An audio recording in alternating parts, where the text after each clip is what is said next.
Hey y'all, this is Jim Woods again. I wanted to make some commentary today about the trial of Michael Vick on all of the dogfighting allegations.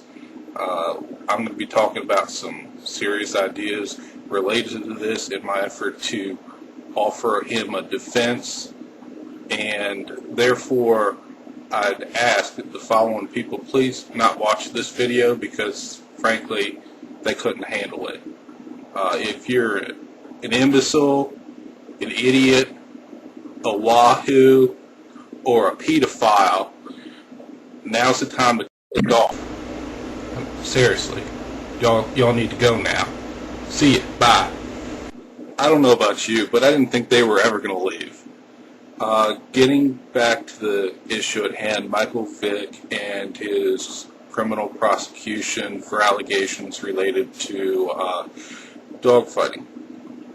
In this discussion, in this video, I'm going to assume that Michael Vick is guilty of all of the charges. Now, he is currently charged, he has a right to a trial, there's a presumption of innocence.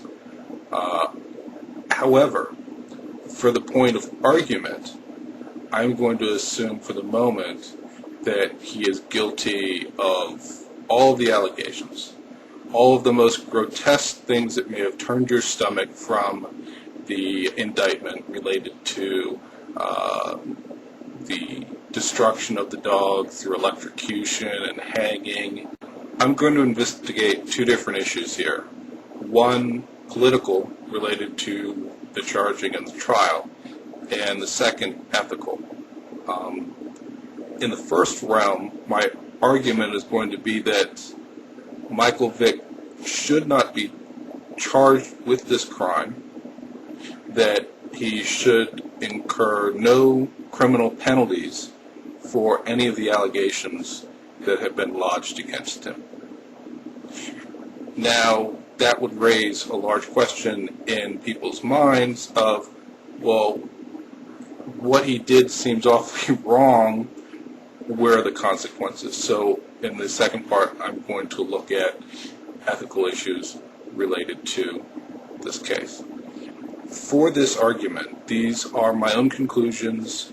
No aspersion should be cast upon anybody else or any sets of ideas if you disagree with this conclusion, other than directing them towards me. I don't mind people disagreeing with the points that I'm making.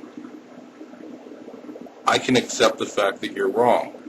However, I've heard other people refer to this case with sympathy towards the arguments that I'm about to make and say that it just wasn't worth it to them to make a defense in this case.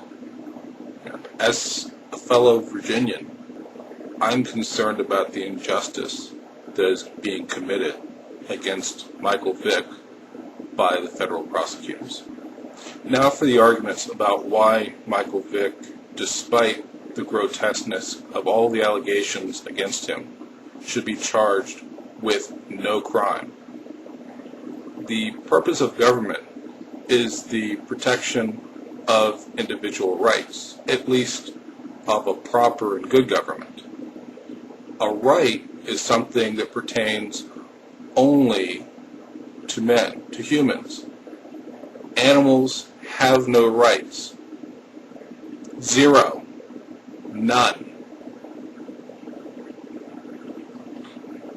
In the case of Michael Vick and these federal allegations, there is no instance that the prosecutors can point to where Michael Vick has violated the rights of another human being. Thus, under the Ninth Amendment, which guarantees those rights not specifically enumerated, Michael Vick should have all charges thrown out so that he is not prosecuted. Now, there's been a lot of talk about the rights of animals, and this is an evil notion because As I said earlier, rights pertain to man in society. Animals, to ascribe rights to them, the purpose fundamentally of doing so is to destroy human rights. This is very clear in the case of Michael Vick.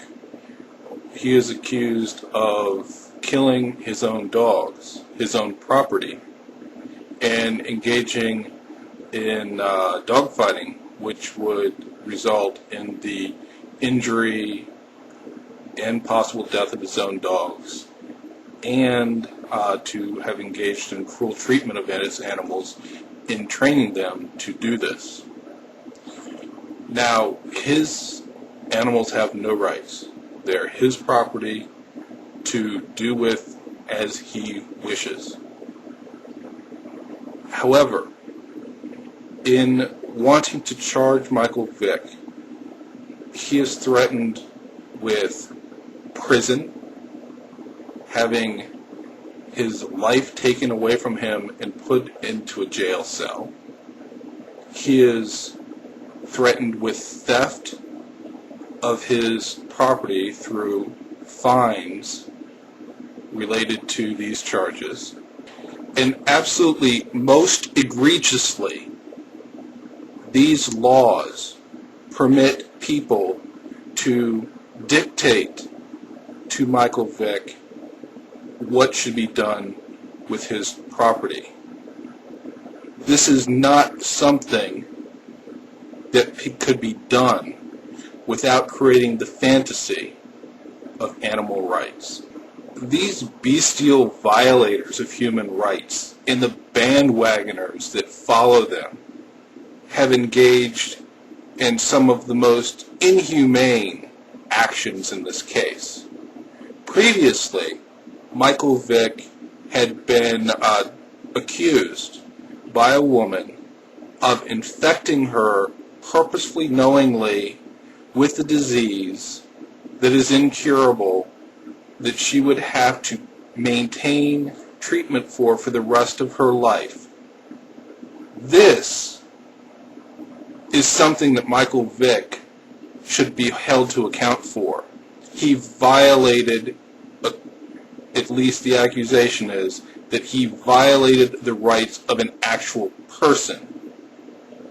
Further, those bandwagoners dancing with jolly glee that Michael Vick could be going to prison fantasize about him being locked in a cell where he will be raped. Consider that. How humane. You are so concerned about animals who have no rights that you relish the idea of a person being raped. Consider your hierarchy of values and what could be perverted in there.